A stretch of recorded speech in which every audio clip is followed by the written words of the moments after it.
Okay, so we are going to learn keyframe animation, and we're going to look at doing tracking constraints so that we can have the camera track an object as it moves. And we're going to look at how we can use parenting to create a relationship between two animated objects. And so I'm going to press play here so we can preview what this is supposed to look like and zoom out here. And what you can see is that the camera that exists over here, if we were to click on the camera icon to look through it, is tracking along with the movement of this cube. I'm going to press pause there. And this cube is actually keyframed in 3 places: at frame 1, frame 60, and frame 120. And frame 1 and frame 120 are the same position. So up here under location, under frame 1, 0, 0, 0, and under frame 120, 0, 0, 0, and frame 60, we have a Z location of 10 units high. And in addition to that, we have a sphere, and this sphere is parented to an empty object. So I'm going to just select that empty object. Let's turn on our X-ray view.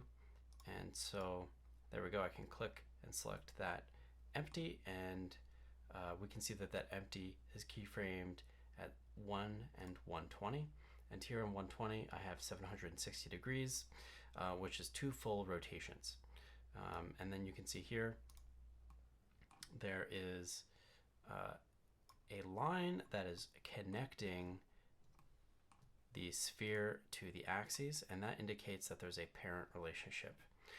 So the sphere is actually parented to the empty, which is parented to the cube. So as the cube moves up and down, the empty goes along with it, and along with the empty is the sphere. Okay, so to set this up, I'm going to create a new scene here. Let's click New, General. Okay, so the first thing we can do is add a new sphere. So press Shift A, Mesh, UV Sphere, and we need to move that by pressing N to open up our transform panel. In the X or Y, it doesn't matter. I'm going to use the Y here, and we're going to choose 5 units, and now we have our sphere in the right location. There's actually a few different ways to make this sphere rotate around this object. We could make the sphere origin point match the origin of this object, and we could do that, for instance, by going up to Options and modifying the origin. And if we want to get it exactly on this grid point, we could turn on snapping and turn on absolute grid snap. And now as I drag that, it will snap right into the middle of that grid. And so if I was to now rotate this, let's turn off origins before we press rotate.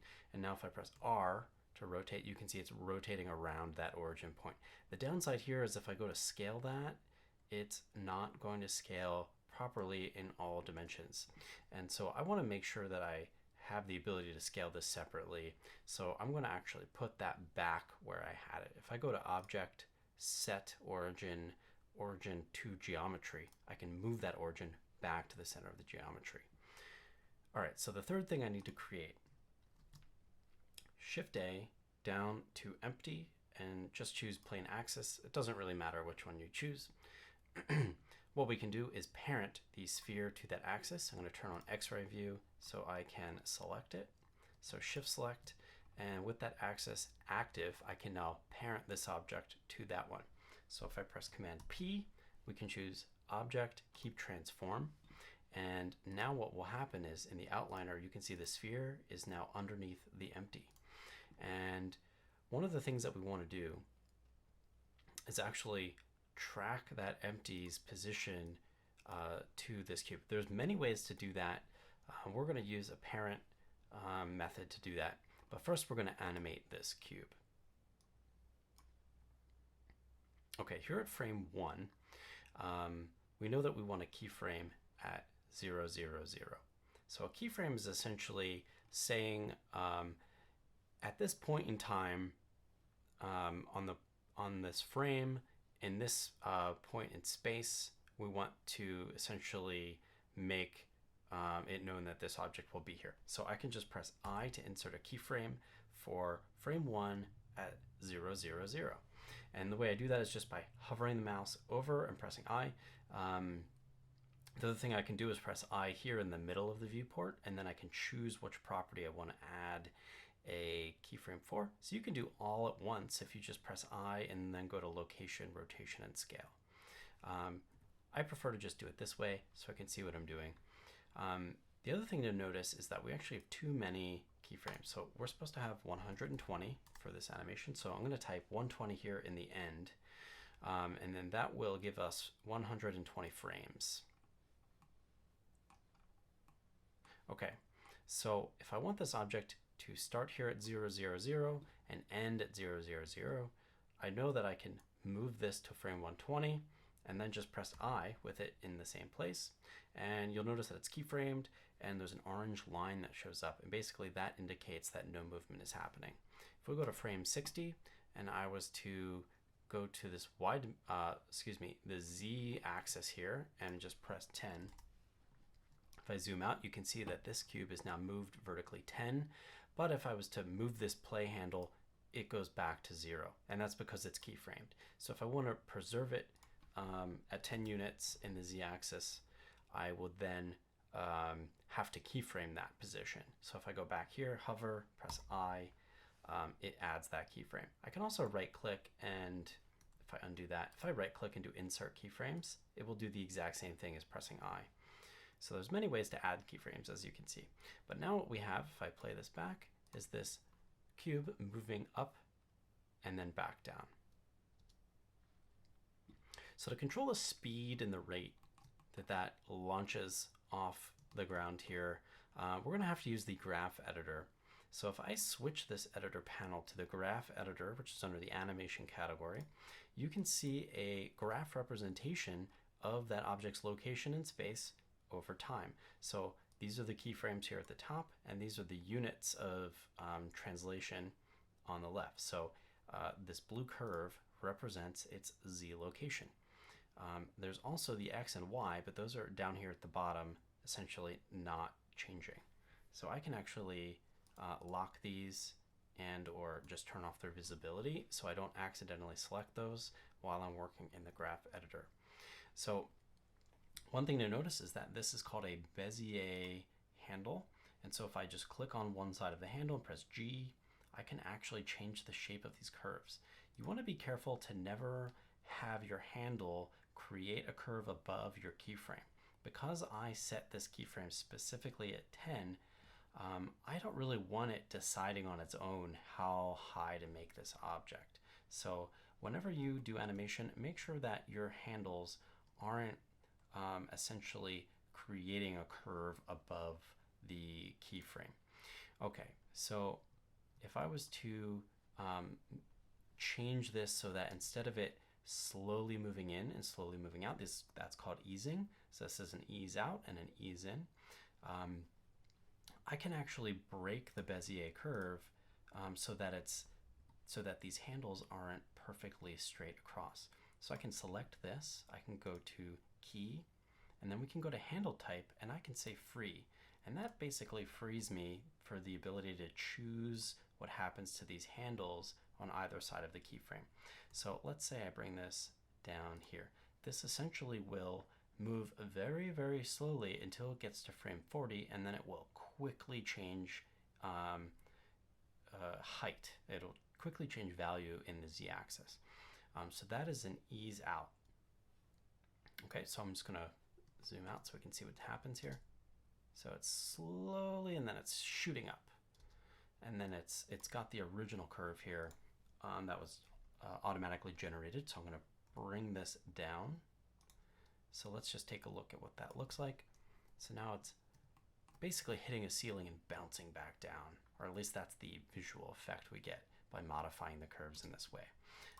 If we wanted to move this one up here, okay, we're going to change this curve to have it basically move up really quickly and then slowly ease into that position. That's an ease in. Okay, let's see, it's almost like it explodes out of that position. Okay, let's try that again.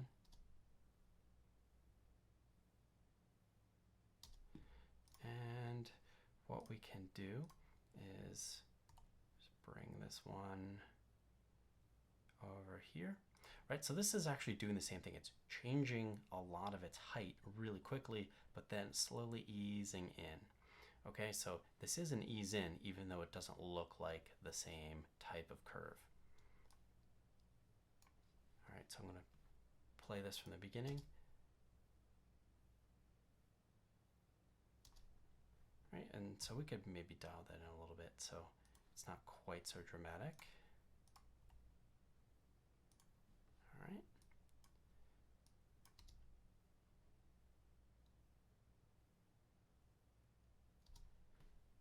Okay, so that's how you modify curves. And this is something that you will have to do to get your animation to look right. There's almost no way that you can do animation without modifying the graph in the graph editor. So I'm just going to press Command Z to basically get us back to where we were before. Okay, so this is the default curve, which is an ease out and an ease in, and then an ease out and then an ease in.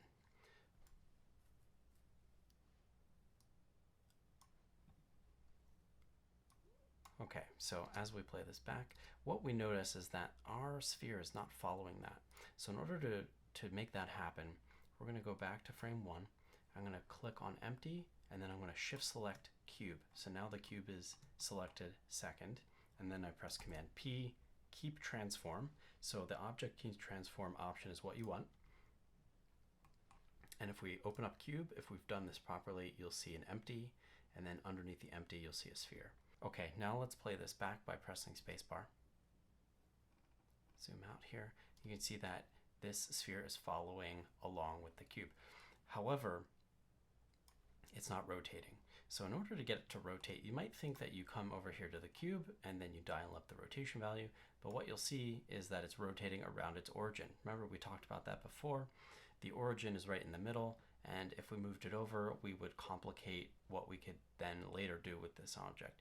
So instead, what we're going to do is rotate this empty.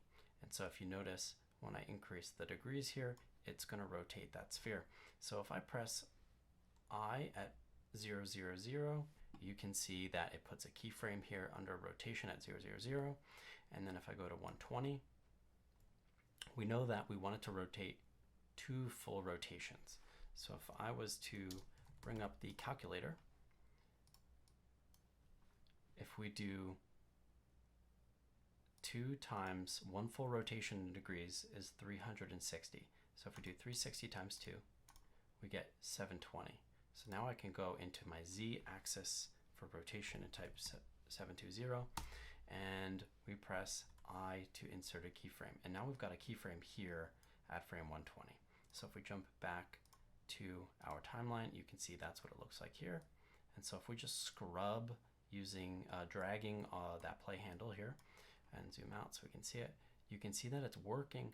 But what's happening is that sphere is actually speeding up and slowing down. And the reason is because it's using that same automatically applied ease in and ease out. And we don't want that. It's really hard to actually see our graph right now. And that's because it's showing us the values, but in a way that's not fitting within our window. Even if I was to do Control Spacebar to get full screen, it's still not totally visible. So I'm going to Control Spacebar out of that. If we press Normalize and now zoom out and scroll down, you can see that it's compressed it to be fairly flat. So I'm going to zoom way back in here.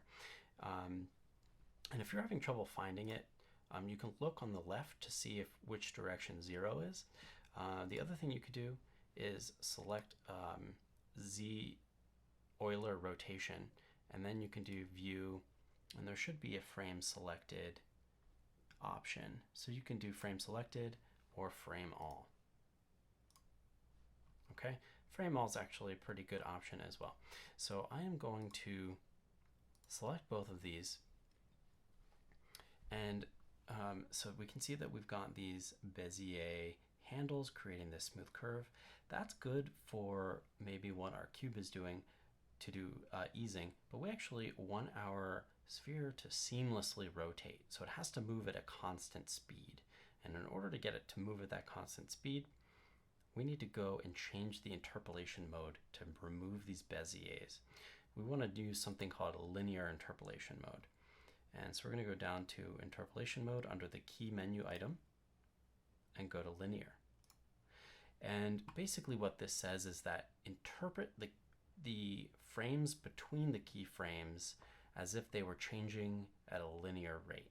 So as this is moving, you're getting the same amount or proportional movement in space according to the keyframe or the frame number on the timeline. Okay, so what we have now, if we press spacebar, is that our object is going to rotate at a constant speed, which is exactly what we want. Now, what I'm saying might not be technically correct. In physics class, we know that this is moving in a circle, so it's always accelerating. But for our purposes of trying to describe this, it's essentially moving at a rate that makes it loop seamlessly and not slow down or speed up. So I'm going to press spacebar to stop that. And we have one last thing to do. We need to get our camera to automatically follow these objects. So I'm going to go back to our timeline view here. And if we jump into our camera view, pressing that button, I can select it by clicking this outer shape, or you can of course select it here in the outliner.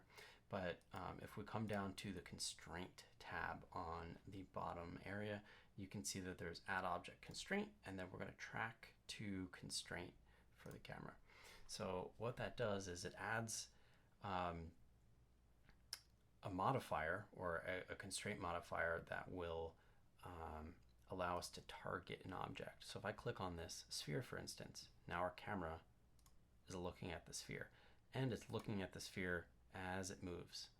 Now, typically you don't want your camera to move anywhere near that much. So if we were to actually look at this, we're probably going to get dizzy because there's way too much movement happening. So what I will do instead is target this object. So I'm going to select the camera, get rid of sphere, and then we're going to choose. You can actually choose this empty if you want, but I'm going to choose the cube.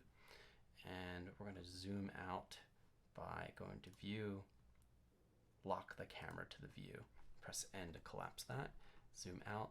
Now we can frame up our scene, and then we can press play. And now you can see that our camera's tracking that as it moves up and down. And our sphere is rotating around the cube as it moves up and down. And it's looping seamlessly. So that's exactly what we want. And you learned how to attach a constraint to the camera, how to modify the graph curve shapes for this cube, and then you learned how to change the interpolation mode altogether for the sphere's ability to rotate around this object. Okay, so that is essentially it for this exercise.